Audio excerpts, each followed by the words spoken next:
Is your goal to get an athletic scholarship? Do you see yourself playing at the professional ranks one day? Do you envision getting a gold medal at the next Olympics? Well, to do that requires an everyday commitment. You have to have an edge. And that's what I'm talking to you about today, gaining your edge. Check out my course, The Edge. This is going to give you all the principles in social dynamics to guide you to success. Check out my course, The Edge. The link is on the homepage of sportsmastery.com.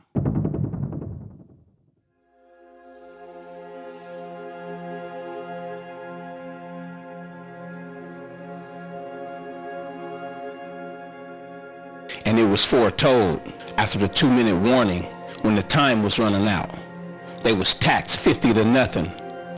The game god would anoint an imposter, one would bastardize the spread offense and shit on the wing T. Both sides began to fight and continue the point of transgressions. Thus, the New Testament was delivered with redeeming lessons. Vince Lombardi and the great Eddie Robinson floating over us all, saying, "Run the ball, dummy, run the ball." The physical preparation was watered down and emaciated. No more heels, just neon cone drills. Today they playing football with basketball rules. No more Deion Sanders or Bo Jacksons, just helicopter parents emailing plays to the head coach. They took the COA out of coaches and added BIT.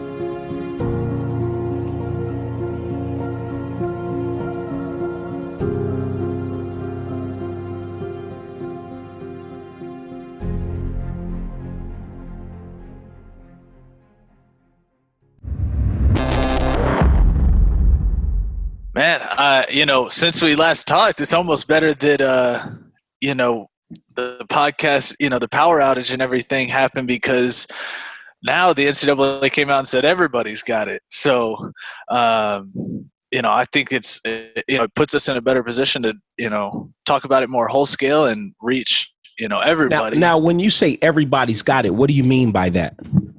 So, what happened is California originally came out and said, okay, you know what? Athletes can get paid for their likeness.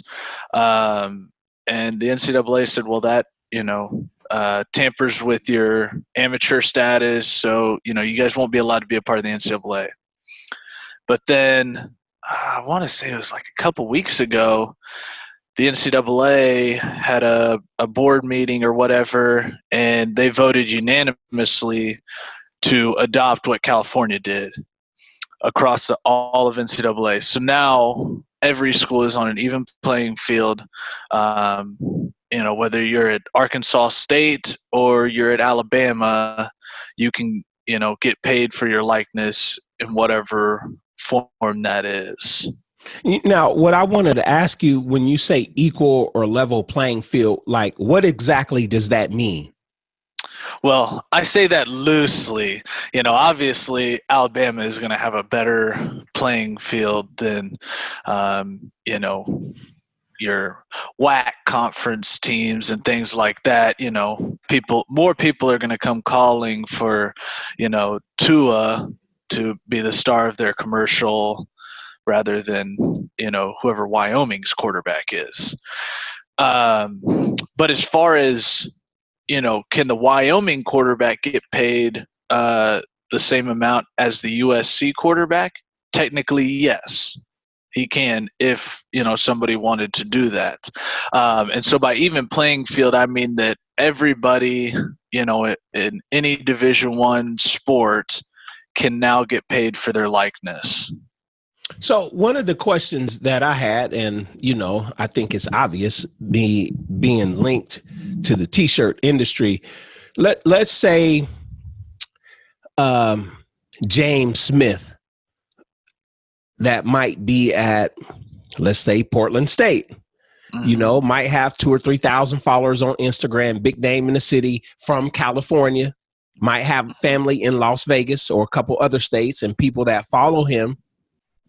Will that individual be able to create maybe his own like hats or jerseys or mugs or pins and things like that and be able to distribute that on his own, or through somebody like myself, if I put up the whole site, control all that, where we could do our own agreement?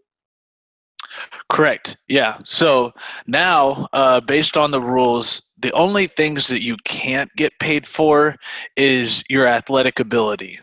So he can't, make training drills and sell them to people, say $10, if you want my training drill videos. He can't do that. He can't go have a camp, to train kids. Now, But why is that? so technically, the NCAA views that as being paid for your athletic ability. So it takes away from your amateur status. You're being paid like a professional athlete for your skills. And so in order to maintain that amateur status, they've said you cannot get paid for your athletic ability. So you can get paid for T-shirt company. You can create a T-shirt company, a clothing brand, whatever, and you can market it. Now, kind of the gray area is, can he do a marketing campaign where he's running a route in the T-shirt? Do you want to, risk it? I say not. The NCAA, I've been a victim of technicalities. I got a scholarship, an academic scholarship, at Oklahoma State, in which I mentioned that I worked for FCA, which to them implied that I was a student athlete, and they said if I took that money that I wouldn't be able to play.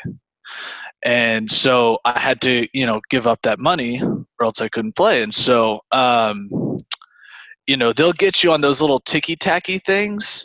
So I think it does create more opportunity. Yes. But you have to be careful with it, because they, get you with those little, you can't be paid for your athletic ability. So, if you're running a sprint in your T-shirt, they could say that's using your athletic ability. You can't get paid for that T-shirt now. Now, let's say, for the fact of conversation, you got a guy like Jeudy, outstanding receiver. I'm quite sure you saw the Alabama LSU game. Great game on both sides, by the way. Thumbs up to both teams. I think it's an instant classic, hard-hitting, hard-fought game. Somebody just had to lose. Let's take a character like Jeudy, wants to do a speed skills camp. Maybe he hires a trainer like yourself, a trainer like me, to facilitate the camp. But we have the T-shirts and everything, and we do all the route running and teach all the route mechanics and things like that. Is that a violation? Yes. Yes. So, it stinks, because, like you see the Cam Newton camps and things like that. And, that's right. It's great for the community and things like that. But technically, your athletic abilities are still owned by the school. So, in order for you to go out and do a camp, Alabama has to put it on. Yes.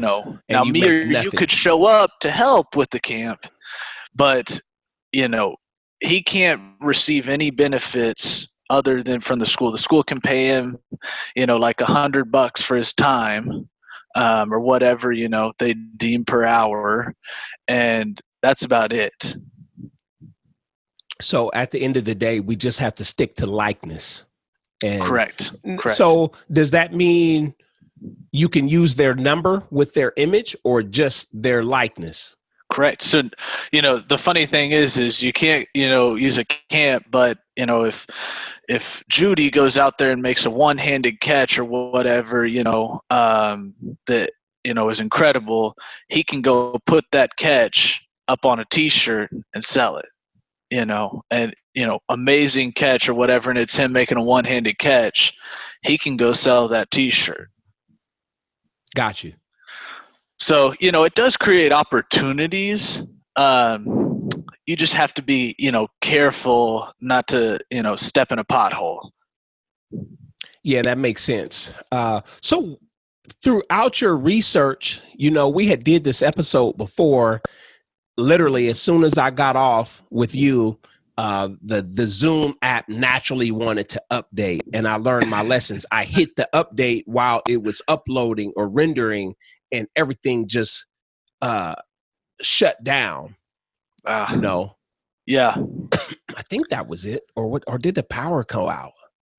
Yeah, you told me the power went out. Man, the plug. I think while it was uploading, and the plug accidentally came out while I was moving the desk. That's what happened, and then I couldn't find it. It was a wrap. It was done. You know, and I really appreciated that episode, though I felt that it went really well. But I wanted to discuss, you know, what other minute details or information should the student athlete know, or the sports parent or other family members that might be tied to an athlete at a Power 5 school or even a FCS school, you know, in terms of, I mean, let's be real, money-making opportunities, entrepreneurship. Right. Yeah. And I think it's great because it does open up a lot of ability, you know, because there are people from FCS schools who make it into the NFL. And I think it's good because the NCAA has now said, basically, we can give you sort of a mini trial run as to what it'll be like in the NFL. Because in the NFL, guys are getting business opportunity after business opportunity presented to them all day long. And in college, you don't get that. So, you know, the first time you get it, it's on a big scale. And that's why I think a lot of NFL players end up broke, is because they get into bad business deals. They get into, you know, things that, you know, maybe aren't as sound as they should be, but they don't know because they've never done it. And the NCAA has kind of said, okay, we'll take this on a smaller scale and we'll kind of give it to you for a trial run. And so you can have the protection of the NCAA, you can have the protection of your coaches, you know, things like that, to be able to sort of test the waters. And, you know, whether it's a clothing brand, you know, you start up a clothing brand and you're like, hey, you know what, this is going good. But maybe you find out, you know, I don't really like this. Well, then when you get to, you know, the professional level, now you've already figured out, if somebody comes to you with a clothing brand, you're like, I've tried that. It's not really where I want to be. I'm going to go over here and do this. And so you're able to be at a position where, you know, if you do put millions of dollars into a business, you know that, hey, this is where I want to be. I already know that this doesn't work or whatever. And you've learned on a lot smaller scale. Now, didn't we talk about, like, I think there was a few kickers at certain schools that had did class projects that had generated some revenues, and then they had to shut down the business part of that project. Can you remember the details to that discussion? Yeah, so I don't remember exactly what school it was, but a lot of schools, they'll do entrepreneurship classes. They'll say, you know, you have to go through the whole process of, you know, coming up with an idea, the market research, the business plan, and then you have to execute the business plan. Correct. You know, to see if it's a sound idea. And I believe you were right. I believe it was a kicker. And I thought it was from either, maybe, if my memory serves me right, a kid from Florida or Florida State, maybe Miami. Yeah, and they started to make money off of this idea, and, you know, in their mind, it wasn't, you know, it didn't say that they were the kicker for Miami or Florida, and, you know, it didn't have anything to do with their athletic ability. They didn't put it out on their social media, anything like that. But because they started receiving money, the NCAA said, well, we can't prove that, you know, people didn't know that you were the kicker, so we have to assume that they knew, and therefore none of this money can be made, and you have to give it all back. And now, with where we're at, even if they did know he was a kicker, he can put it out on his social media and make money. Because I think, you know, there was a guy that was at Oklahoma State, and he came up with like, I believe it was little protein packets that were dissolvable, and you just threw them in your shaker and you shook it up, and then you had your protein shake. And he came up with that in one of his classes, and I mean, he made tens of thousands of dollars off of this idea. And I started thinking, well, man, if he was a student athlete, number one, he'd have to give all his money back. Number two, he'd have to shut it down. And then somebody else will come and take his idea because it was already proven.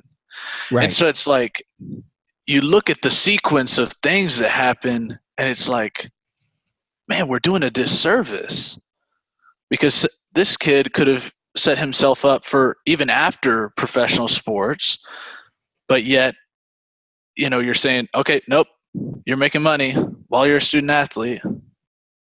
Can't do it. Yeah. It's funny that you mentioned that. And I mean, when you even think on a deeper level with some of these kids, we're talking about generations of wealth that start when you're young, that because of somebody wanted to control, let's just say control or manipulate the dynamic, other people have benefited, tremendously, to say the least, and it's often college football, and I say college basketball, and this isn't even a race thing. This is everybody who plays the game. It's been often compared to the modern day slavery, because you don't have any rights. And whether you're white or black, if you put on that jersey and them shoulder pads and that helmet and you play, and your ass is in the field, there's a lot of it's a serious paradox here. Yep. So now it's like there's some freedom. Right. Sounds like. Yeah. And I'm not on the side of thinks everything that the NCAA does is bad. Do they do everything right though? No. I kind of fall in the middle, because I think this is good, because I think if you expose an 18-year-old to the kind of opportunities that present themselves in the NFL, I think you could, because I think it's like something like 75% or whatever of NFL athletes go on to be broke. Yes. And I think if you start letting kids get it at 18, that number goes even higher.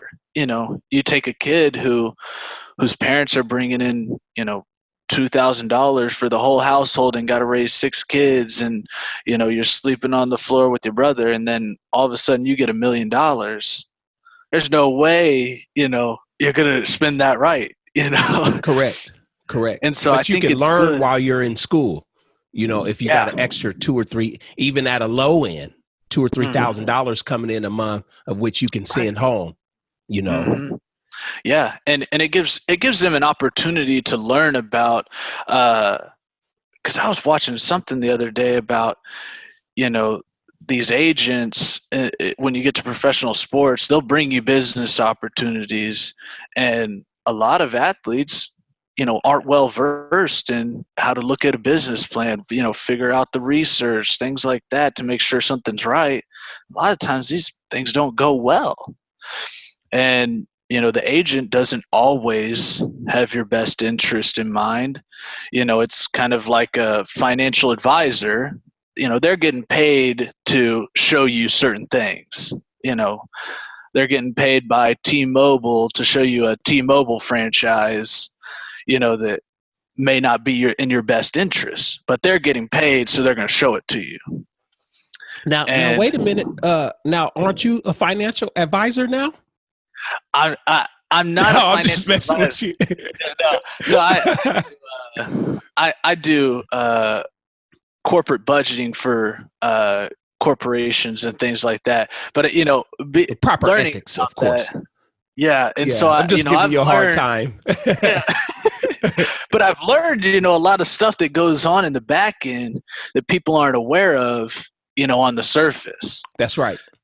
And I do feel like it's kind of my duty to, speak about that and let these athletes know that, when you're in college, take a business course, learn how to read a business plan, learn how to do some business research, or else you're going to be uninformed when they bring you, a business venture and then you're at the mercy of how good they are. You know what? This is incredible just on the fact that you mentioned that, because now it might force more kids to study business rather than getting pushed to, and I'm not trying to be funny, the social sciences. And I got an undergrad in speech communications, but now, maybe it's time to get that undergrad in business or go after an MBA while you're in school, or get the marketing degree, or get the what is it? Understanding promotions and things of that sort.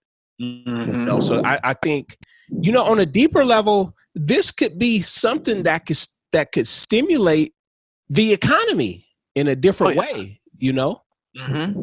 I mean, take for instance, I have a friend, Leland Johnson. Before I go further, when does this all? When does this happen? When are they ready to go where they can start taking advantage of their likeness or images?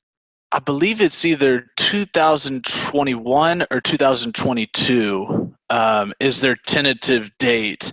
Now the NCAA moves slow, so that could get pushed back, but I think that's their tentative date. Yeah, because I've been knowing my friend Leland Johnson for over 20 years, and his son is the starting point guard at University of Nevada, Reno. He grew up here in Portland, Oregon, went to University of Portland for a couple years, transferred to University of Nevada, Reno, redshirted his first year. Then he played last year, and this is his senior season. And he'll actually graduate with his degree in marketing. It's funny that we're talking about this. So I remember last year when I moved back from Las Vegas around this time, we were talking about doing some T-shirts for Jazz. And I'm thinking, like, how could we do this? And I'm like, bro, you can't be involved. I would have to control this. And then I just got to thinking, it's not even worth it. We have to let him finish out his playing career, and then we do business after that. And it sounds like he'll be done graduated from school by the time the new rules take place, where an athlete can take advantage of his image and likeness. Yeah, unfortunately. And, the funny thing about how the rules are currently is, if you were to make a T-shirt, of him with him on the front or whatever, you would actually have to pay your proceeds to Nevada. And, you couldn't even keep it yourself, even if he wasn't involved. And, it's almost like this, like you said, this slave ownership of, well, we own his rights, so we're going to get everything. And not to cut you off, because we studied out there when I was out in Las Vegas, and it's actually the NCAA. They're more stringent than NFL, Major League Baseball, and in the NBA, because the rules state that they own their trademark, but they don't own the likeness or the number. And you often see a lot of, T-shirts with Lillard's face, right? His name and his number, but you won't see that damn Blazer logo. No. When you see that logo, now you got a problem. You got a real problem, and they come down on you. I think it's who controls that? It's one of the governmental organizations. They're at every game at the stadiums. They're watching the bootleggers. Like, I've studied it all. I know it all. You know what I mean? And they're looking for that logo. And for what I understand in the courts, you have to alter that logo by like 70 to like, at least has to be altered by 30%. Like it could be, like if this was the Blazer logo, it could be like the letters over it or something like that. Right. Like these small details that don't violate the copyright. Right. So this is all huge. And I can understand that, that belongs to them, but it's a fact that you can't copyright a face, or a name or a number, what I mean? And it sounds like they were taking the rights to that at an amateur level, and the professionals don't even do, which makes it, I don't want to say heinous. Right. Well, and another thing that I know a lot of people are really excited about with this new news is the opportunity for EA Sports to bring back the NCAA video game, Right. which, I know a lot of people loved those, and basketball went away before football. And I don't remember. I believe it was a basketball player that, came I think after the him. O'Bannon brothers at UCLA. Yep. I remember those first NCAA games, years ago, like we're talking like 93, 94. Yeah. And, that's a way for, everyone across the board to make some money, because I think there is a lot of hype that goes around that. And, they put every school in there that's at least in the Division I. And, everybody from, Western Kentucky all the way to Alabama is getting paid because they're on that. And so, it creates opportunities like that, are an even playing field where everybody can get paid for it. And they get a portion of, the sales that come from that. And, I think that's really good to be able to, already start out with something that could potentially make them money without having to really do anything but be on the team. Right, because they make a new game every year. Yep. You know what I mean? And right. I think at the very minimal, kids will have a little bit more when you include the scholarship that they're receiving. They get a chance to make some money on the side, become businessmen and women, explore entrepreneurialism, and not have to struggle so much. There's no way you should be playing at Alabama in front of 100,000 fans and you go home Saturday night after the team meal or whatever, and then Sunday you're eating freaking top ramens and hot dogs. Yeah. And, it does obviously create bigger opportunities for the bigger players. But I mean, that's, how it is anywhere you go. The more notoriable or more successful you are in any industry, the more money you're going to get. And I think it gives a better transition for student athletes from college to the real world, because I think there was this huge gap of you can't get anything, there's no opportunities outside of what the school can give you, which isn't how the real world is. There's always opportunities around every corner, and now we're able to open our eyes to, hey, there's this opportunity and there's this opportunity, and, weighing your decisions and what do you want to do? What'll benefit you long-term, and things like that, I feel like college is supposed to prepare people for, and the regular student body is able to experience that. And now student athletes are able to experience that as well. Yeah, and I think on a deeper level, not to promote anybody's books, but I mean, if you're a poor kid from the inner city, 30 years ago, you're probably not going to read Napoleon Hill, Think and Grow Rich. Now you're going to pick up that book. There's going to be some understanding about those books, how to win friends and influence people, and any books on business and entrepreneurship and how to win and believe in yourself and create your brand and create your own products. Yep. Yeah. And I think it, like you said, it opens, because I think you're right. Nobody was going to do that before because they were like, I can't do anything about it. I can read this, but my hands are tied behind my back. And now it's like, wow, the opportunities are close to endless, but there is more. Yes. As we get into the fourth quarter of this conversation, Grant, I wanted to ask you, how do you think this is all going to affect recruiting? Yeah, so I think I want to think that it will, still keep an even playing field, which it's better than just California getting it. But, you are going to have kids that, because Alabama plays on national television every week, they're still going to get the premier players. Somebody who wants to go play at SMU, like they got a primetime game. I think it was 2 weeks ago. Yeah, they're starting to come back up again, though. Right. But they only get one primetime game. Yes. And so it's like Alabama, LSU, Ohio State, they're on national television week in and week out. So, the notoriety that they could get that in turn you can flip to make money, it seems a lot better now. You're Yes. not going to have like I believe it was Oliver, the defensive tackle who was at Houston. He was like a 5-star recruit and went to Houston. Now, probably not going to happen anymore. He's going to go to the University of Texas. He's going to go to OU, LSU, because he's going to have potential to make a lot more money, being on national television. Yes, I understand. That makes a lot of sense.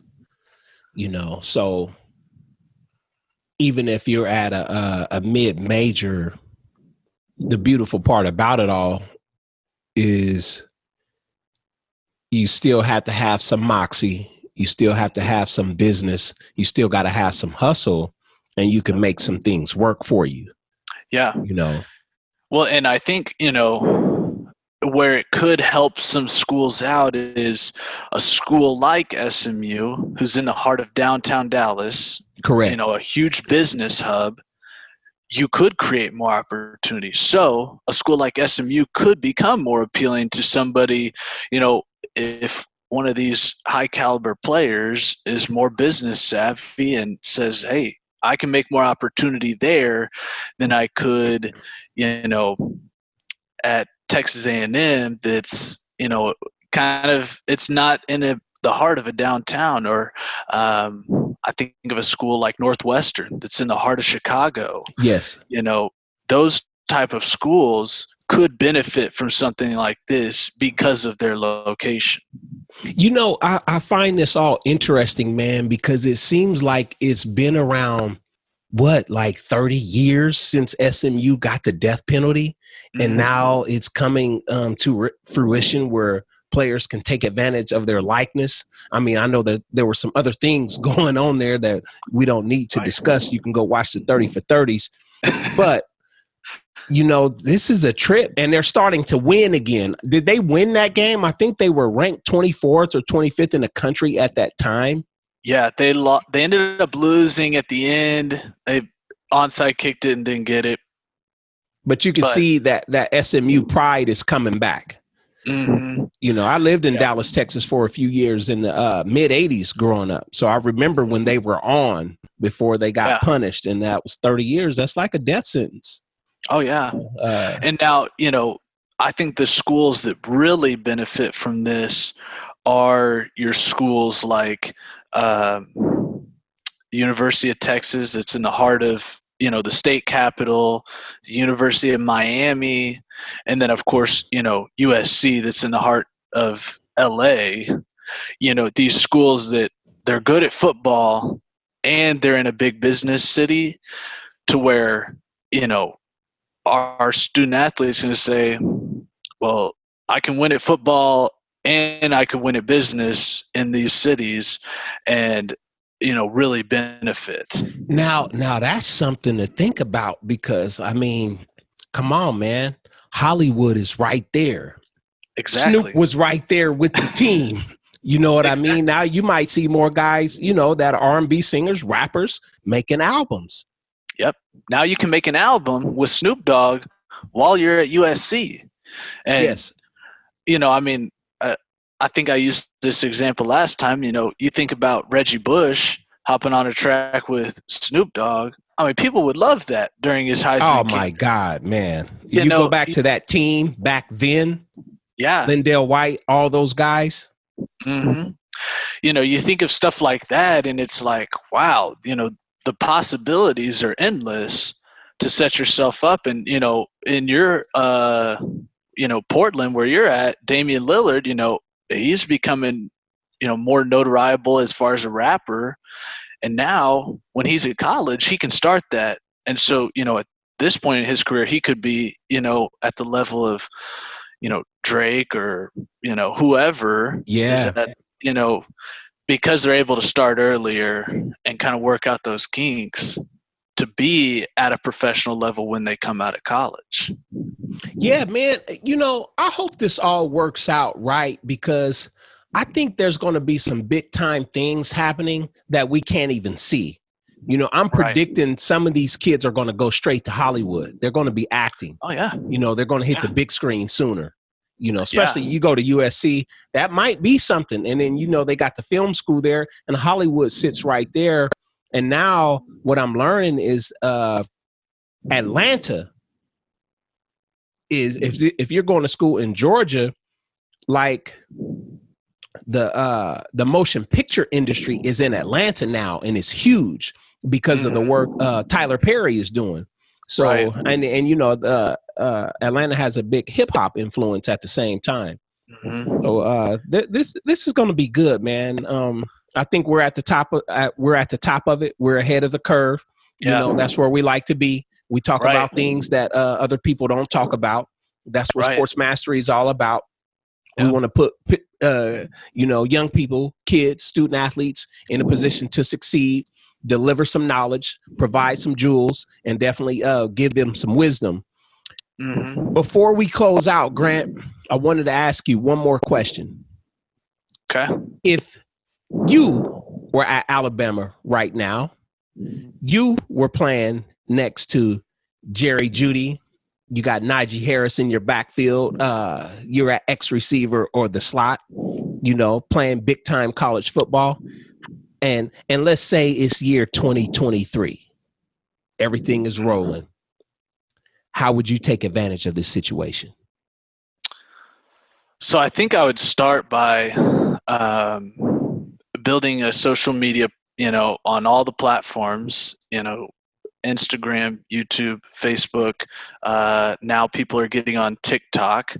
I would first build that out. And then, during the season, I would sit there and I would research business owners in the cities, for away games. On a Friday night before the game, you get a little bit of meet and greet time. I would try and set up meetings with business owners in those areas. Say, you're going to play LSU. You're in the hotel the night before. There could be say you want to be in the food industry. It really intrigues you. New Orleans has some great food. You get in contact, say, hey, you know what? I'd love to meet with you because you play at Alabama. They're probably going to take that meeting. And, then you can meet with these people so that in the off season time, you can actually start to implement some business plans. You've researched, with several different business owners, and then, start to formulate plans in the off season to kind of get things ramped up come summertime. And then, as things progress, you can hire staff to help during the season while you're there, and so then you're slowly building up a business and you learn, how to have employees, how to do things like that. And I think it really starts with building an audience, which you'll naturally get. Jeudy puts his name out on Instagram, he's automatically going to get at least 10,000 followers, within the first week, and bam, you have an audience to, put out your seafood restaurant T-shirts, whatever it is you want. And, I can bet you if you're playing good, all the people in Alabama are going to want to come to your seafood restaurant after a win, and that's right.